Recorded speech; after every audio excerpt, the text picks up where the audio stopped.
Welcome back to another episode of Report Miscellaneous Talks. I am your host, Glassford Crossfield, and today we have the legendary Tristan Social. If you're looking for a laugh, if you're looking to be motivated, if you're looking to get out of your anxiety, depression, he is the exact guy you want to talk to.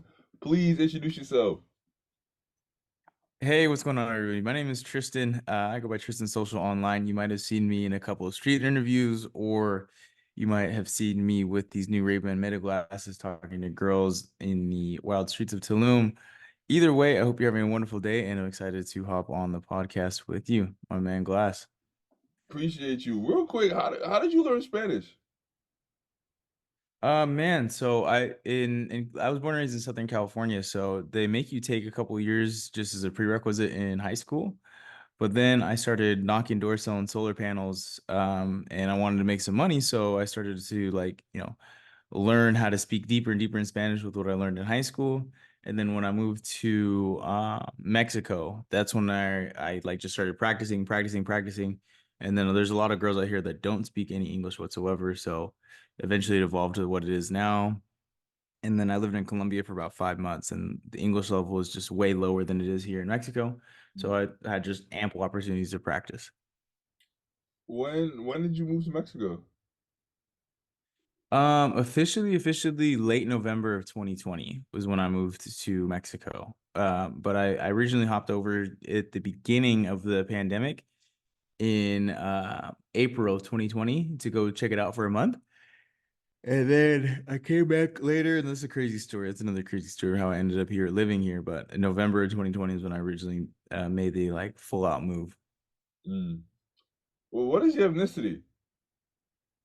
My mom was a Jamaican immigrant, born and raised in Jamaica, and my dad is a polar bear. The boy is white as hell. So I'm a mix between, yeah, mix between those two. Got you. I'm Jamaican as well, but I'm Jamaican on both sides. Hey, my man. Yeah, super small world. Were were you always extroverted? I mean, as a little kid, I wasn't, but my mom was the most extroverted person that I have like ever had the the privilege of meeting. Like, if you think I'm extroverted, she would just knock me out of the water. So, I got it from my mom, and then I really developed it like after middle school. Like, I became conscious of like, oh, I'm a little bit different than these other people because I can talk a little bit louder and like a little bit more with more excitement, and then it kind of just developed from there. How does someone become more extroverted if they didn't have the mother to show them the ropes? I mean, it's funny. People ask me, how do you do this? How do you talk to people? It's like the only reason that people don't talk to people is because they don't talk to people. So it's really just, getting down into the reps of it and making a conscious effort of, "Oh, I'm gonna like change who I am as a person."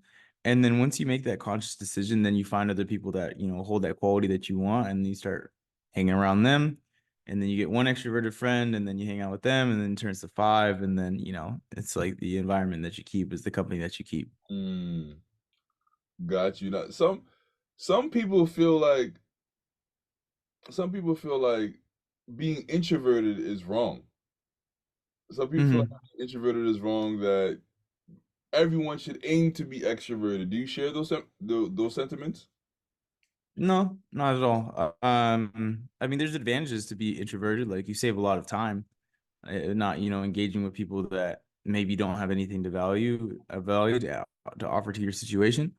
I don't see it left or right or is wrong. Like, I'd say if you have different endeavors, there are different, personality traits that play more into it. So if you're like a social networker, multi-level marketer, if you're a salesman, it's definitely advantageous to be extroverted. But if you're maybe say like a visionary, or like, something that is more reliant on, keeping to yourself and excelling in a different field. I can't think of anything off the top of my head right now, but there's pros and cons to every, kind of like character model that you choose to lay out.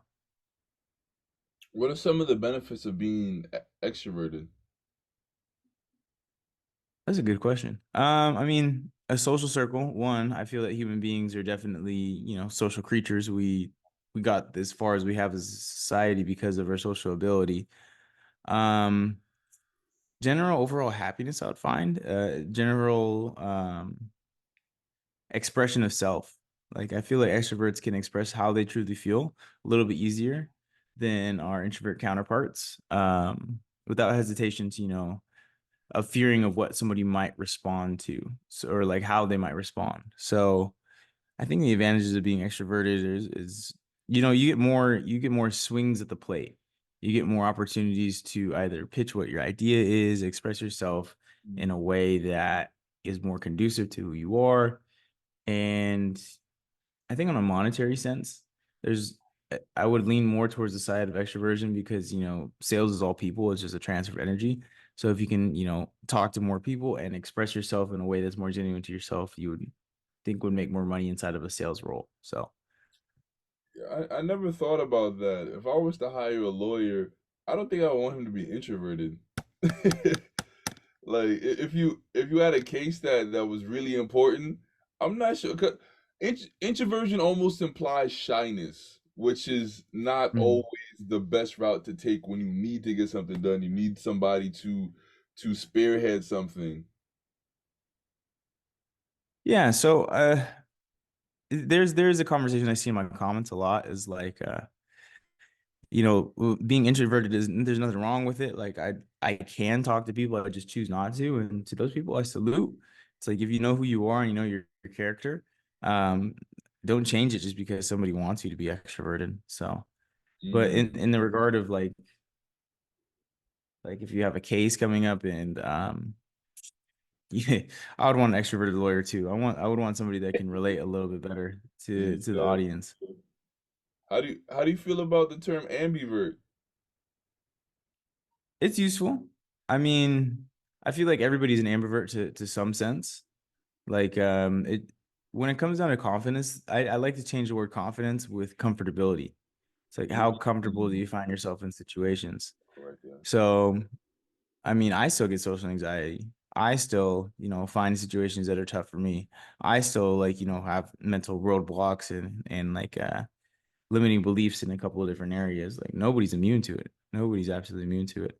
And sometimes being introverted has its benefits. Sometimes, you get in a conversation with somebody that you might not have, and you get into business with somebody that you might not have, and you would have, lost some money that you might not have because you started a conversation with somebody. So ambivert, I think everybody in one way or another is a chameleon in that sense. I think a lot of introverted people use the word ambivert, and they like, oh, when I'm around my friends in my small social circle, I'm much more extroverted, so therefore Mhm. I'm ambivert. And I think you are correct. I think we're all ambiverts to some degree because there's somebody where we're comfortable around, where we're much more comfortable with, and we might show more of our personality with. But I think a lot of ambiverts lean towards more introvert. Yeah, and I mean, I feel like extroverts lean way more towards extrovert. Like they kind of take pride in the identity of being an extrovert. So I think there's like a That little is bit of very social pressure. true. That is very true, man. Extroverted people, oh my goodness, bro. They put in their bio, like, and Right? you think like they really like that idea of I'm extroverted. That's funny. Yeah, they claim that as and their identity is super, super abundantly. So it might be a little bit of social pressure from the other side saying, "Hey, I'm not all the way introverted, but I can be extroverted sometimes too." Oh, that's actually a good point because being extroverted seems to be on a higher pedestal than being introverted. Maybe some introverts that got jealous and like, hey, now that I think about it, I am kind of extroverted. Uh-huh. That's I funny. feel like it's like the winning team analogy. It's like everybody hates the Raiders until they win the Super Bowl, and it's like, nah, I didn't hate them before, I you didn't know. hate them. Yeah, they had a good team this year, so That's funny. So you mentioned earlier that extroverts overall have a tendency to be happier, or it brings out more happiness. Can you please Mhm. explain that a little bit more? Yeah, man. I mean, perspective is everything. If you're more happy, being to yourself and you truly gave it an effort or you saw the other side, because I feel like extroverts can be introverted, but I feel like introverts struggle very much with being extroverted. Mm, So mm. it's kind of like the situation of one can, one can't, or one can, one chooses not to. And I mean, I felt both. I felt being introverted and I felt, being extroverted. And I feel like it's the comfortability with social anxiety. One thing I can't stand is social anxiety. Like if I try and make a rule for myself, if like I feel like a hesitation to go talk to somebody, then that's some of the best content I've ever made. It's like when I truly felt scared to talk to that girl, or I really felt scared to go up to approach that person, and like I call it like crawling bugs. It's when you go up and you approach a beautiful girl, it's first like picking up a cockroach. You're like really scared to do it at first, and you don't want to touch it, and it's like making you fucking icky to your stomach. But then after you do it 100 times, you're like picking the bug up, looking at it, like examining it. You no longer have fear around it. So, what I find is what people really come to me is like they say, "Oh, I wish I could be like that. Oh, I wish I could be like that." That what that quote unquote what that is just the ability to like either scream in public or laugh out loud how they truly want to, or fucking I throw my head back and fucking yell laughing in restaurants, movie theaters. It doesn't really matter. So I feel like just happiness to me in that regard is expression of self. Got you. So, based on that statement, do you think that introverts on average are less happy? I feel like introverts on average, and this is just a feel, like I can't say I think this because I haven't written it out and I haven't given it serious thought, but I feel like I find more introverts that say they wish they were extroverted than I find extroverts that say Mm, they wish they were introverted. So by, like looking at the numbers like that, I would say there's more happiness on this side just because of what is portrayed outwards to the world. got you. Now, when approaching women, you do it so often. Hmm. You mentioned that you still get social anxiety. Do you ever? Oh Well, one yeah. of my things is when I approach women, sometimes I like to plan it out in my head. I'm not sure if that's necessarily a good strategy, but do you ever stumble across your words when you approach women? Absolutely. Yeah. I would say less more so now than, in the past, but that's just because I'm in the field every day now doing it and I'm filming it, which is like my favorite part of it. I still definitely get nervous for sure. I still sometimes, my lines mix up or it's a complete dud flop. I mean, I've had like recently like complete flops. Mm, Um, but I do it more so not for that person, but for, the ability to do it when I really need to. It's like how to describe. If I talk to everybody, then I'm prepared to talk to everybody.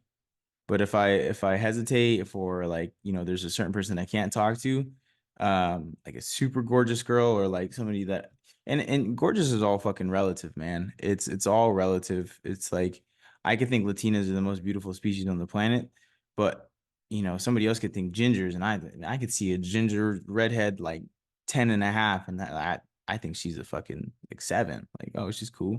And somebody else, born and raised around Colombians all day has no she's a BBL like this ah.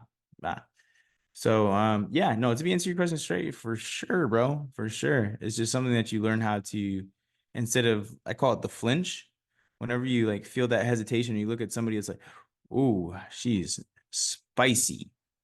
mm. If you ever feel that hesitation to go talk to her, like that's above kind of like your pay grade, or I kind of like to relate you talking to women like Pokemon. Like if she seems like a Pokemon that's above your level, that's where the most growth is, and you need to go talk to her first. You're a Pokemon fan? Oh, big time, bro. One of my bad habits is I like to play Pokemon Showdown a lot. I don't know if you played Pokemon Showdown before, but Nah, I played Pokemon a lot growing up. What was your first Game Boy Mhm. Color game? Pokemon. Well, I stole fucking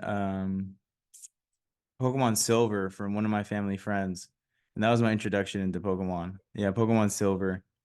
And then that was, I think it was a Lugia on the front. Yeah, and then from there I picked up Pokemon. I don't remember which one Suicune was in. It was Gen 2. Yeah, I picked up Pokemon Emerald, Generation it might have been 2. Emerald, right? No, Emerald was with Rayquaza. That was my favorite Pokemon of all time. Pokemon Emerald, like that was my favorite Pokemon game of all time on the Game Boy Advance SP.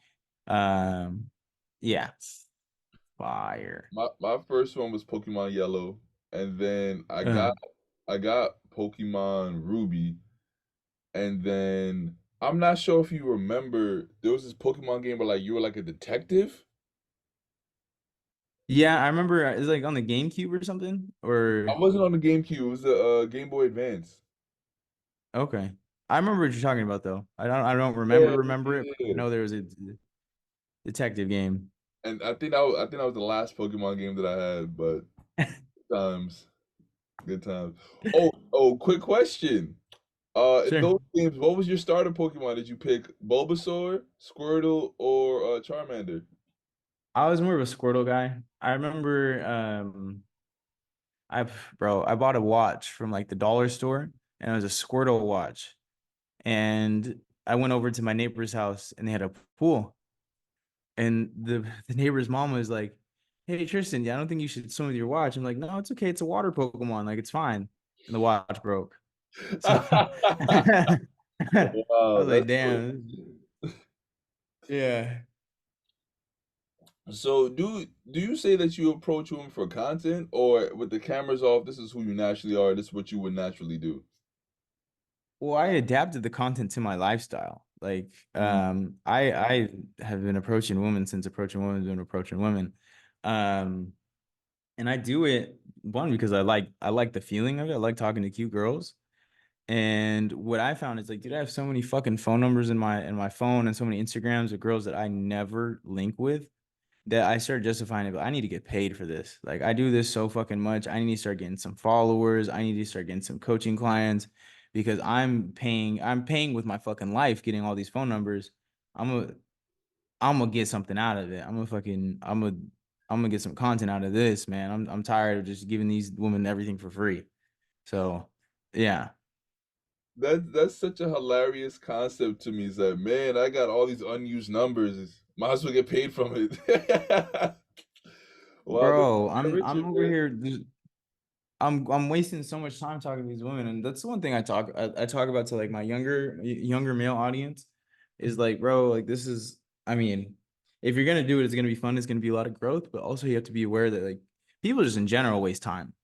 And women waste time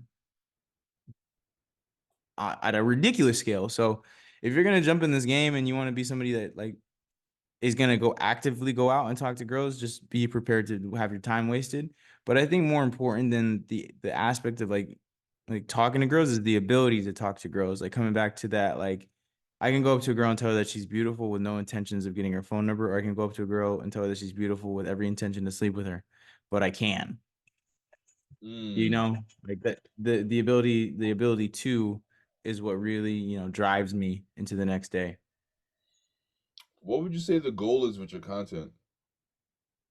Start a high ticket coaching program and then like teach guys how to be confident.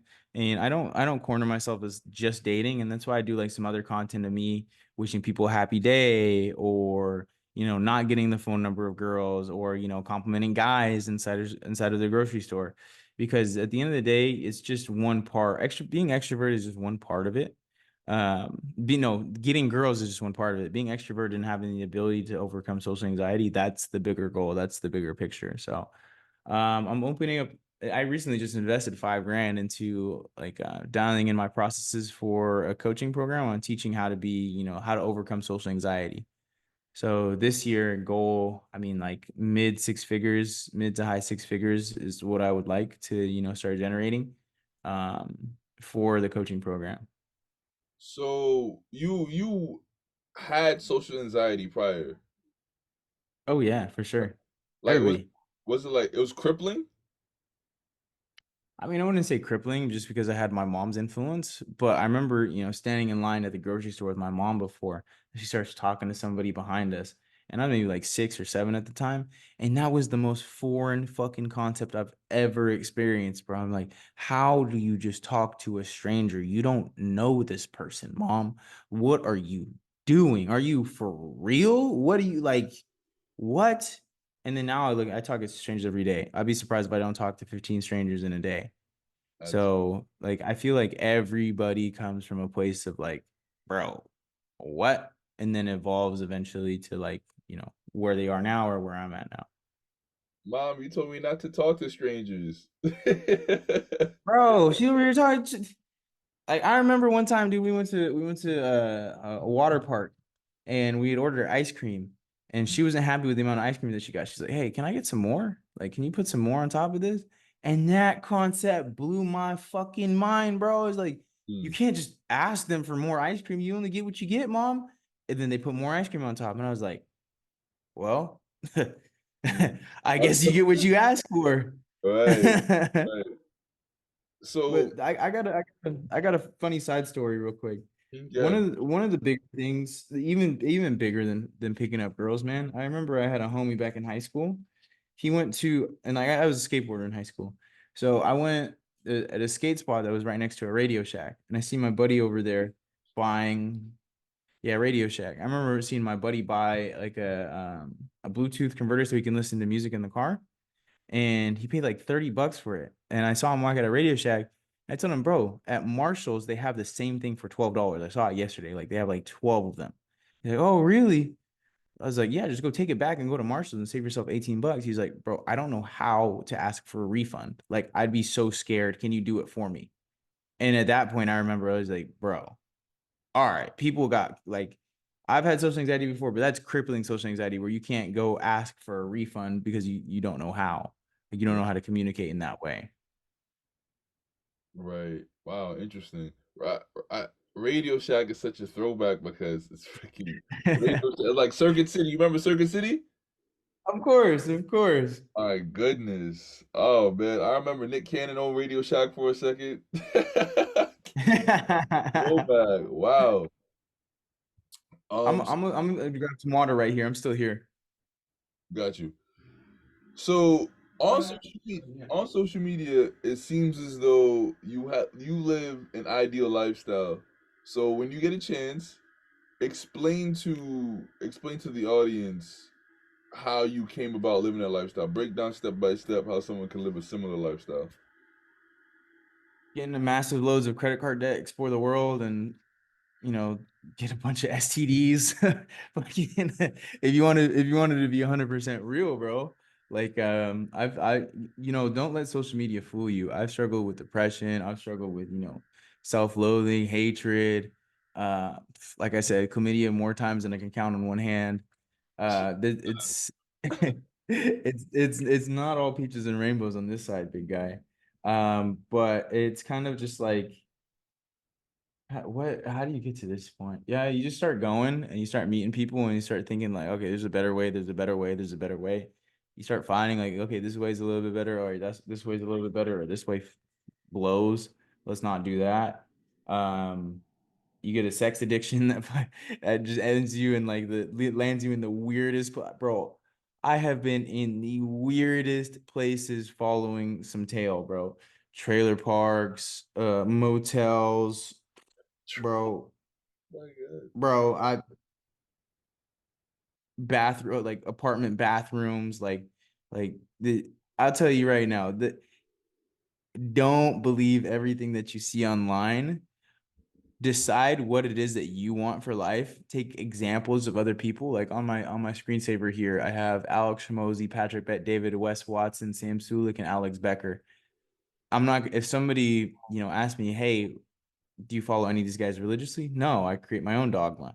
And then I create, like standards and things that I view as, safe, healthy, reliable, and something that I want to be part of my life.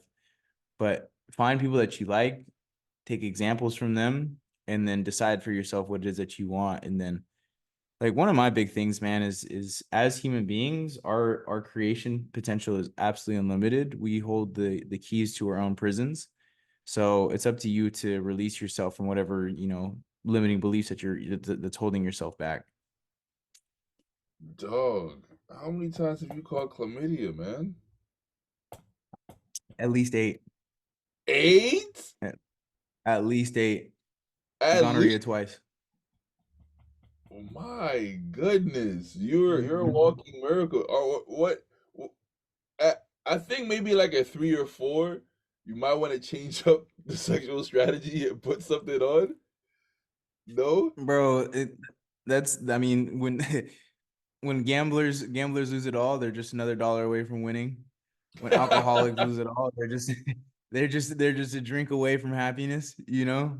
So it's the same exact concept. But I'm assuming you've changed that now, though. I, at times, Oh, I can't even say I'm completely out of the woods, man. wow. God bless you, man. Wow. Appreciate you. What would you say is the most important lesson that you've learned from being social? It doesn't matter. Like that fear that you have inside of you that you're holding is not real. It's like dude, every girl is more gorgeous until you actually talk to her. It's like, oh, I forgot she's an actual human being. Like, how did I Mm, put it? You could put people behind glass all you want, but when you open the glass, it's like they smell too. She got an asshole that shits. Um, I'd say like that fear isn't real. There's no wall keeping you from talking to that person or posting that piece of content or like how does it? You don't have to try to get hit by a train. You know, like mm. there's no you don't have to attempt to get hit by a train. Nigga, you walk into you walk in front of a train. There's no like, oh, I'm trying to get hit. No, you can get hit if you want to get hit. Uh, Oh yeah. it, guys, no. What What do you think has been the greatest benefit from being social? A lot of beautiful women, a lot of cool friends. Like I've been in really cool social circles that I probably shouldn't have been a part of. Like I had no part of being a part of just because I'm social. Um, it's crazy, bro. I have a lot of like rich friends that like me just because I'm social and like I talk to people. Um, and I think a bigger part of me talking is I'm a damn good listener too. Like I'm super excited to be on this podcast, but it's because I fucking listen all day. I shut my mouth and I allow people to talk. So I think a big part of being an extrovert is allowing yourself to shut the fuck up and like just like you are right now, like not jumping in, not interjecting, which I really appreciate. Good listeners admire good listeners. So I'd say that's one of the biggest parts of being extroverted that I love is like seeing both sides of the coin. Mm. Yeah, that's interesting too because as a podcast host, there's a lot going on through my mind, but then like my analytical side like kind of interjects as well. So that's interesting when you go out there on the field, you're seeing you're noticing things that you're doing. You also notice the things that they're doing. So it's kind of like this perfect whirlwind of information. Yeah, you pick it up, man. It's and it gets deep. The game gets deep. Like I like poker, like the art of poker. I'm not really good at poker, but I respect it because when you're sitting at a table across from somebody, like everybody's body gives off thousands of pieces of information. Like the way that you're playing with your fingers right now, the way that you're holding your pen, or you know how your lips are pursed, or like how your head is tilted. It's all information on what's going on inside of your brain. And I met a hypnotist and a magician. They say like one person, like a hypnotist slash magician in Vietnam when I was out fucking around in Vietnam. And this guy is such a good mentalist. Like I don't know if you ever seen the show The Mentalist, but he posted a video on social media the other day where he had somebody's phone in front of him and just by reading off the numbers 0 1 2 3 4 5 6 7 8 9 in a slower manner, but watching how his person's eyes moved and how his mouth reacted, he was able to tell this person's like 6 digit passcode by how his face reacted to the numbers in which sequence. So there's a whirlwind of information, and it's like to the naked eye, it can seem just bland and plain, but to the trained eye, it's like you can get somebody's whole life information from it. Yeah, I actually interviewed two hypnotists, and they like read my mind through the screen. It was crazy. That's how freaking talented they were. And people like that really intrigue me because I just think, man, what did you see that I didn't? Because you try, like I watched some of them online, and one of them was on America's Got Talent, and I really try to focus in on what they're noticing, and I just can't do it. So it's truly a talent. Absolutely. And like I said, man, uh, poker is one of those games where, yeah, there's luck involved. You got to, play to the cards that are dealt, but you see some of the same faces at the final table every year. You see the Daniel Negreanu's, you see, the Phil Ivies, you see the Phil Helmuths. Like, they're there because they understand the game, and they keep getting to that final table because they understand the game at a higher level. You know what I always thought about poker? I always found Hmm. I think a strategy that may work that's never been implemented. Because you know how in poker they oftentimes look for a tell. So Hmm. what would happen if you purposely got excited with every hand, no matter if it's good or bad? Do you think that would work? I mean, you can't. It would take like a master to fake excitement and then have real excitement as well. You know what I'm saying? Like, Okay, so you'd probably be able to tell the difference between the two. yeah, Okay, all right. Well, back to the drawing board. That's sure, sure, sure. how to play poker. What's the most important thing that you've learned about yourself by being social? Well, once again, man, the fear's not real. Like, I had feared for a long time of starting a coaching program. I feared for a long time of creating a course. I'd feared Look at these numbers. Please subscribe and help me out. Love for a you. long time of investing in myself. And I mean, years lost. I can't go back and say, oh man, well, this and that. I could have done this, I could have done that, blame other people, blame other circumstances. But the fear is not real. It's like I gone viral for a an interview that one of my buddies did, and it was around, my attraction to trans women. And you didn't see that video, huh? I don't remember them specifically being trans. Yeah, no. So the reason I started doing interviews, the reason I started making content the way that I started is, have you seen Diego Day? Like, big curly hair guy that picks up girls in the streets. I don't think so. Or I might know All his face. right. Well, yeah, I mean, you've probably seen his face. He's got over 1 million on TikTok, but he's a really good friend of mine. But he had interviewed me in the streets one day before I had any like real content out. And he's like, "How much money would it take for you to suck a dick?" And I said, "If she's trans and sexy, I'll do it for free." And in 1 week, I went from 200 Twitter followers to 20,000. I gained about like 10, 15,000 on Instagram. Um, I mean, everybody and their mom was trying to get at me in the trans community. So what Wait, one thing I had to learn. I'm sorry to cut you off. You had Yeah, trans you trying, like, actively pursuing you. Bro, when I tell you, when that video popped off, I could not reach the bottom of my DM requests because so many were coming in. Like, I would scroll up and more would come in and replace the ones that literally hundreds, brother, on both Twitter, and it's hundreds, brother, hundreds. Wow, HUNDRES, hundreds. wow, wow. And Interesting. I misspelled hundreds right there. I was gonna let it go, man. I was gonna let it go.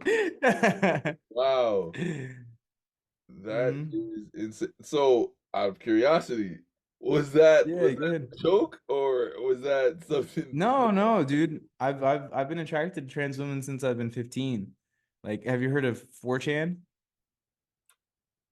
I've not.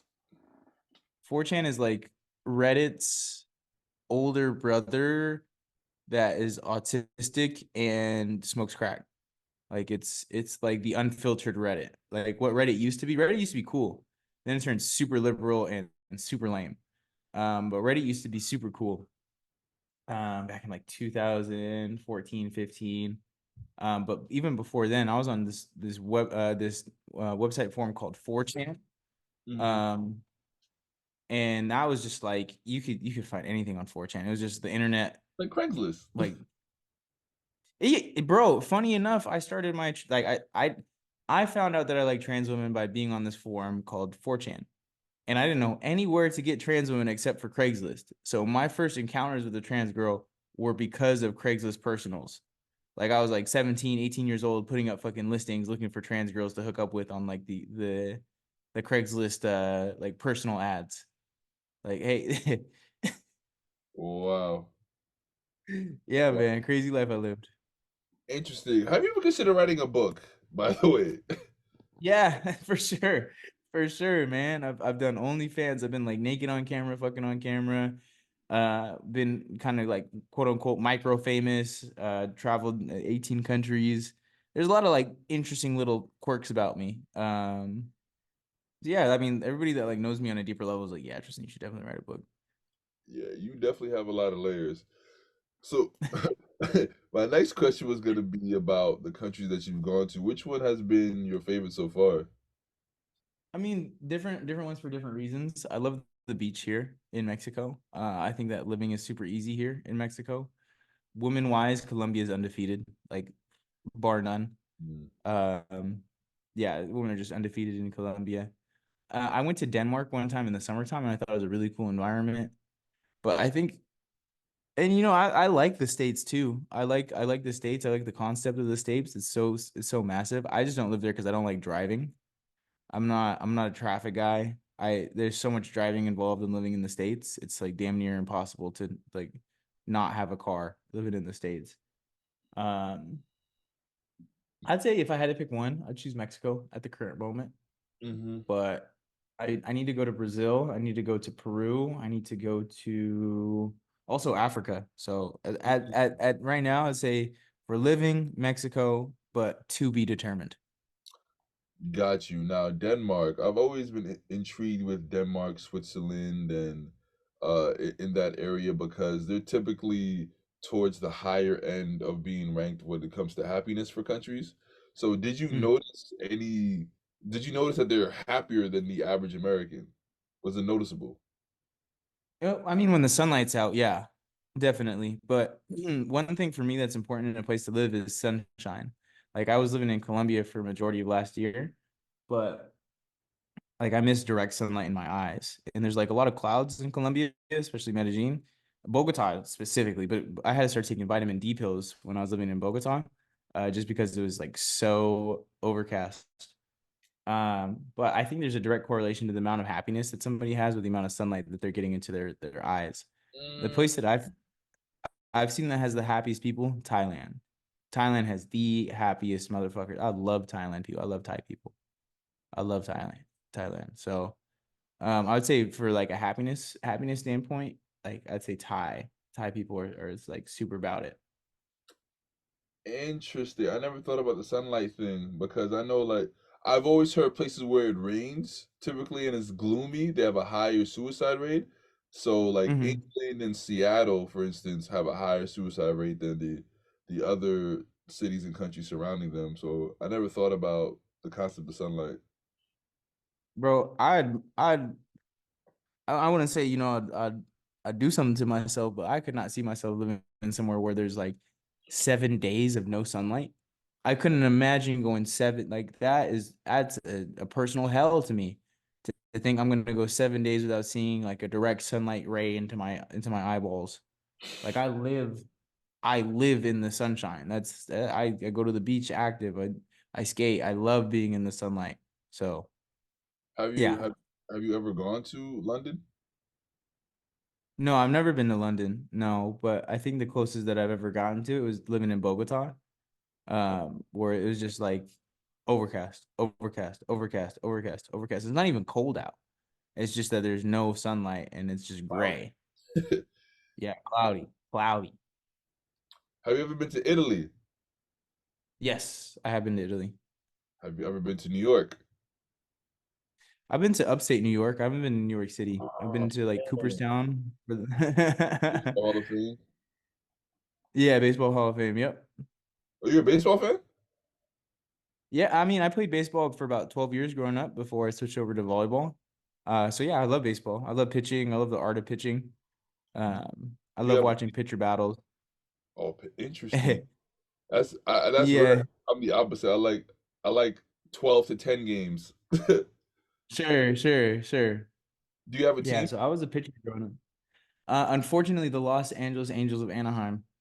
That's my team because I went Dang. to I went to Cal State Fullerton, which is like a school just like touching Anaheim.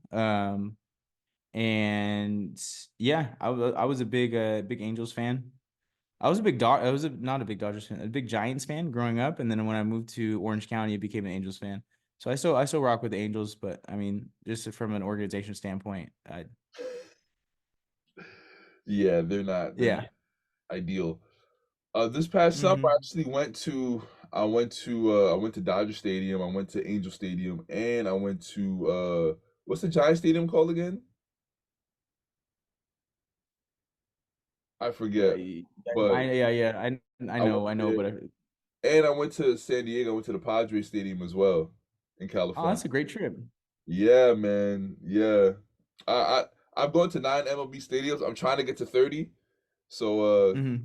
we shall see, man. But the Angels, yeah, I know. That I'm a Mets fan, so I know Okay, how it is to be with the right. lack of organization for a prolonged period of time. Trust me, uh, we're turning it around recently, but losing Otani, oh my goodness, Lord have mercy. Oh man, yeah, that yeah, has to yeah, hurt, and to the Dodgers no less. Oh yeah, boy, that has to hurt, man. Wow, yep. I confirm. So, Uh-huh.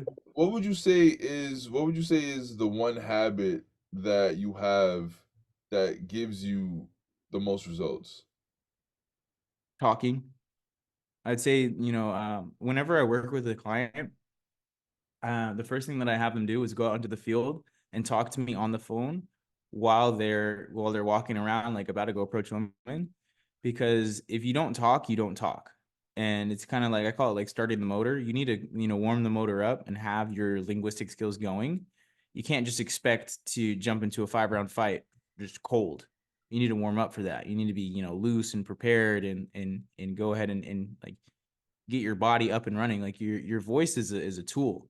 Your voice is a muscle. Your voice is something that needs to be like activated. So talking, and that's why I like working with like programmers, IT guys, people that don't really talk in their positions. They're for more quiet because the more you talk, the more you talk. And it's like if you want to go on more dates, you need to just talk to more people. It's a raw numbers game, straight across the board. I've heard that talking to like women that you're unattracted to is actually pretty good practice. Would you agree with that? Bro, if you flirt with everybody, then there's no Mm, the like if you flirt with the old lady at the cash register, if you flirt with the homeless girl, if you flirt with everybody, then nobody's off limits. Like it's a spectrum. got you. Interesting. Yeah, I've heard of that concept, but I don't know. It feels sometimes weird, but the fear isn't real. But it feels Not sometimes real. weird that I'm flirting with someone or potentially flirting with someone that I'm not attracted to or who's like overweight. Like but again, it's just the mindset, I guess. Yeah, the fear's not real. And then I'll also say like what was I gonna say? Like sometimes guys will say like, oh well, I did this because it feels right. But you say, all right, did you get the result that you wanted? Mm, No, well then don't do that again. Like your feelings lie to you all the time. All the time your feelings lie to you. Your feelings are not logical thought that, come to a conclusion. that's a very good point. And the question that we've all been waiting for: Sure. did you have that threesome? Did you have that threesome? So funny enough, the girl that I was interviewing people with, she's just a friend of mine. So we never hooked up, we never did anything sexual. But Right. I will say some you dig. You did. I'm gonna just say you dig. I'm gonna just say you dig. Gotcha. Interesting. Man, the I think the kind of results a wing woman can get you are unprecedented. My goodness. Unmatched. My I goodness. feel like my game is the best when I have a girl with me. Like I feel like even if I go to a party with a shorty and I have a shorty with me, I feel like I can I'm an and one mixtape. I'm spinning on the floor, bro. I'm behind the back, off the backboard, like yamming, because like the fear of like, oh, I the fear of leaving the party alone is gone. I'm like, I God. never heard that. I never heard that before. It's like I'm an N1 mixtape. It's like hit you with a cross. That's hilarious. That's interesting though. But yeah, I understand how that can give you more confidence and also social proof. But I think sometimes people fear bringing a girl, even a female friend, out to the club because they'll assume that women either want to approach them or that women will just assume that they're together, they're an item. And once again, the fear is not real. Like Right. water So attracts water. have you ever gone out with a woman before to like a nightclub or whatever, a social gathering, and you approach a woman and say, "Wait, isn't that your girlfriend?" Has that ever happened to you before? No, but it's funny. And at the top of the hour, my internet resets itself. It's just one of the things that Mexico does. So if I disconnect for a second, it'll come right back. Like that's just what happens with sometimes with this Mexican internet. Um, but I'll start the story and then hopefully don't get cut off. But I Mm. was recently on a cruise with my little sister, and my little sister, like we look alike, but we don't look so much alike, but we're both attractive people. And I had to like step away from her. I'm like, Mick, you look like my girlfriend.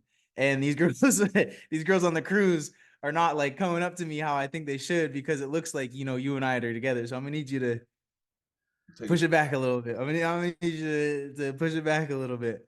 So in that regard, that's the only thing that I've experienced. But like what I find is when I go to a club or a party or a social atmosphere with girls, they invite more girls because girls are more comfortable with girls than girls are comfortable with random dudes. Got you. So instead of going, you'll invite one girl, but then you'll be around five or six now. Yeah, and if you do that, it's better to set the expectation. Like, hey, you want to come to this party with me? I was gonna have a good time. You and I were not like together. I like you, I vibe with you, but I want to, set the expectation that I'm gonna be talking to other girls there too. So if you're cool with that, we can rock, we can have an amazing time. But it's hard to invite a girl out and then not set that expectation beforehand and then try and play the game inside of the field. Like in Colombia, I got a funny story for you. In Colombia, one of my boys, Andres, was having a party and I invited three girls to it.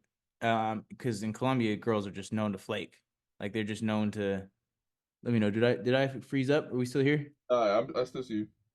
Okay, cool. So girls are in Colombia are just super known to flake. So you invite three and hope one comes. So I invite three and all three come. And so I'm in the field like fuck. All right, I got three girls at this party, and Fear isn't real. I had to make some executive decisions. So one girl I already hooked up with, one girl I haven't hooked up with, and another girl I did hook up with already. So it's girl number one. She's like an 8.5, like and ready to like just do whatever with the night. Girl number two, I haven't hooked up with, but there's great chemistry there.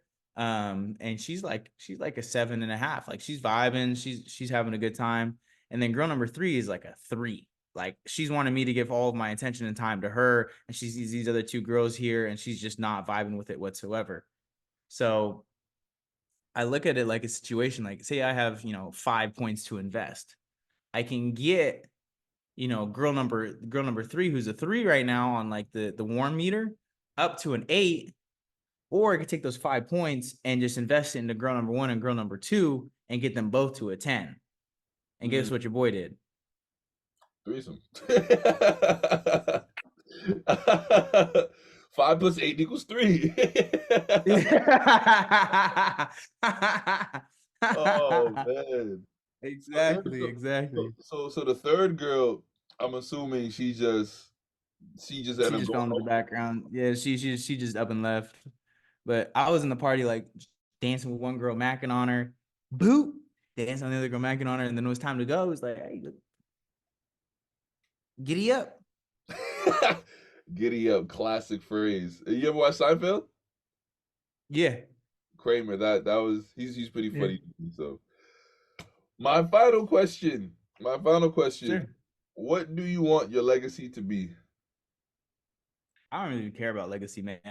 Like I'm gonna Mm, be too dead to even. I'm gonna be too dead to even care about legacy. Like, um, if people can write on my Facebook wall, like, "Hey, man, you had a positive impact on my life," that's more than enough for me. But interesting. as far as legacy goes, man, if people remember me fondly, great. If they don't, I'll be too too dead to even care. So I feel like that's some people like really care about legacy. I'm just happy to be alive, man. I'm happy to be here in the moment and share this moment with you. So I find there's typically always two sides to a coin, and when it comes to death, you either have the person that feels like, man, yo, I'm gonna die, so I got to do everything necessary in my power to live the life as as big and as full as I see it, and then there's the other person who's just like, I'm gonna die, so who cares? So I always find that concept interesting, and it's just like, wow. Because a lot of people I interview say, I want my legacy to be X, Y, and Z. I want to be remembered for this. I want to be remembered for that. I want to have a plaque one day. And you're just like, man, if I made somebody smile, I'm good. yeah, Wow. and there's a concept that I like Alex Hormozy a lot because he kind of shares a similar view on that. But Yeah. he he's one of the like he's super rich, mega rich, but like his great grandfather was like some Iranian warlord that had like 80 wives and all of this, but he doesn't even know his name. Like Alex Mosey doesn't know his great grandfather's name, or doesn't even care to. So it's like Mhm. you can have all the money in the world, you can have all the riches in the world, but I mean after like two generations, who's gonna did like I didn't know my great grandfather's name.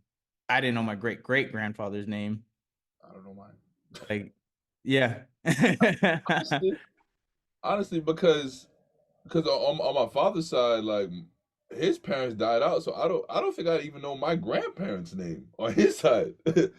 So it's interesting. Yeah, Alex Hormozy, who I do like a lot, he mentioned that I don't even want to have kids because he said by the time it's gonna be so far removed that it's just not even going to matter. Mhm. Like 5, 10 generations down the line, like it's not even gonna who It's irrelevant. care who I am. Hmm.